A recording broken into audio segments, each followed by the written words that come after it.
de retour sous la thématique de Pâques, de l'érable, du chocolat et du sucre à profusion. Gloria est là pour nous faire de belles propositions. Donc, il y a beaucoup de calories et de sucre, mais beaucoup de plaisir aussi. Donc, Gloria, je te laisse entamer avec quel livre de sucre? Je vais commencer avec celui-là. On va garder le sucre pour la fin. Oui, c'est ça. Ça s'appelle La cabane à sucre. Mais non, tu vois, La cabane à sucre des Rivard. Je trouve ça intéressant parce qu'on est dans le temps des bon, OK? Et puis, c'est le seul livre sur les cabanes à sucre qui est écrit. C'est le seul roman. C'est vraiment... ça s'appelle Première génération. C'est 3 tomes. Il y en a 2 de sortie. C'est vraiment notre tradition, notre culture. On est dans le temps des sucres. On est dans une famille qui se transmet cet amour-là de l'érablière de génération en génération. Oui, souvent, c'est ça. C'est vraiment ça. Eux, ils ont un rêve de faire grandir cette érablière-là. On est peut-être dans les années 30, 50. Mais, tu sais, il y a 3 générations. Alors, on commence en 1800 mais on avance.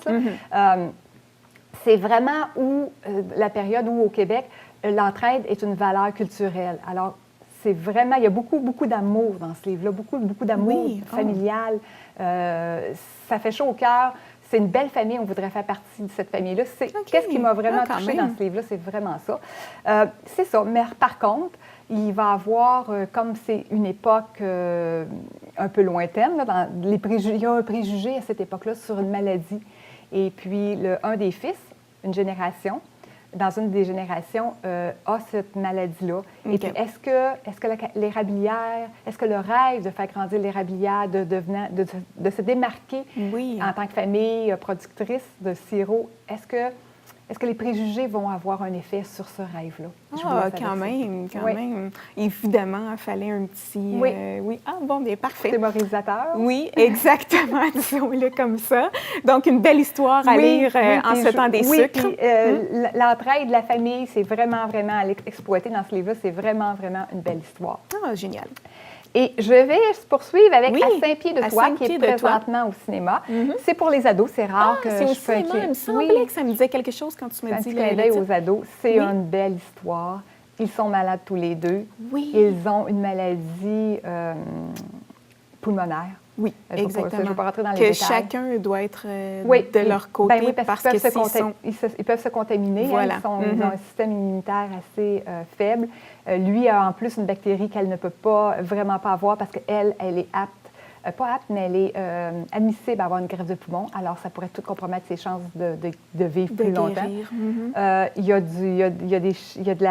de l'amour dans ce livre-là, il y a de la haine, il y a de la colère, il y a de la frustration.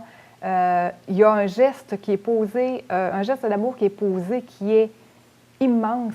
C'est vraiment bien. Ça s'adresse aux adolescents, mais je conseillerais à tout le monde de le lire ou d'aller au cinéma. C'est vraiment une belle histoire. Puis on va passer par une panoplie d'émotions. Oui, effectivement. Oui, c'est vraiment très bien. Quand on parle de Pâques, quand on parle de vacances de printemps, on passe à New York. Ben oui, pourquoi pas? Un petit séjour, un petit week-end. Oui, pour se remettre de nos émotions. Exactement. Après ce livre-là. Je vous ai apporté 2 guides que je considère comme vraiment bien parce que les 2 ont des cartes, parce que les 2 sont faciles d'utilisation. La plupart des guides sont vraiment placés par quartier, mais ceux-là vont chercher vraiment un peu plus.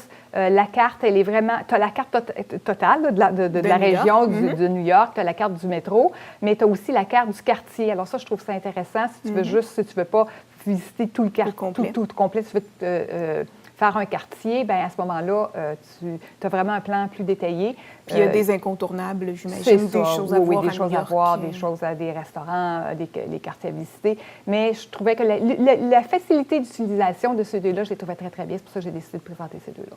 Bien, génial. Donc, on est prête à partir pour New York. Exactement. Voilà. On peut continuer avec, peut-être dans le thème de l'érable, j'ai apporté notre amie Cathy. Bien oui, Cathy fait plein de livres de recettes. Elle est productive, comme on disait. Oui. Qu'est-ce que j'ai trouvé bien? C'est Cathy, c'est facile, c'est toujours la même chose.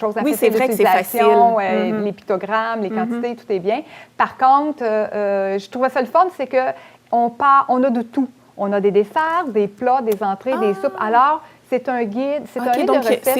c'est pas juste des desserts Non, parce qu'on est tout, avec tout, l'érable. tout. Ah, Non, ça, c'est c'est tout, bien. tout. Oui, c'est pour ça que je trouve ça...